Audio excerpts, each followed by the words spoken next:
Naniniwala ka ba na ang tao ay nabubuhay ulit? Ano pa yan, sir? Hindi ako naniniwala dyan. Wala namang mapatunayan sa mga ganyan. Meron na. Kahapon, after mo magpaalam para pumunta dun sa lamay ng lola mo, tumawag siya sa opisina. Hinahanap ka.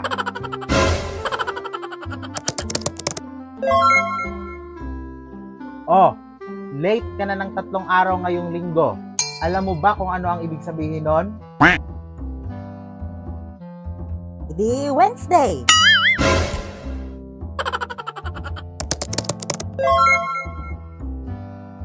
Di ba, sir, sabi nyo, pinahahalagahan ninyo ang empleyado ninyo? Oo naman. Ba't ganito ang nakasulat sa payslip ko? Oh, bakit? Anong sabi? Ako ang patunay na kasinungalingan lang yon.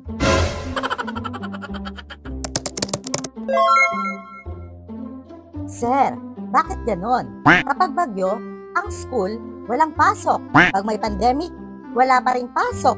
Empleyado ka. Kung mamamatay ka, baka hanggang dyan ka na lang talaga. Huwag mong hadlangan ang kapalaran mo.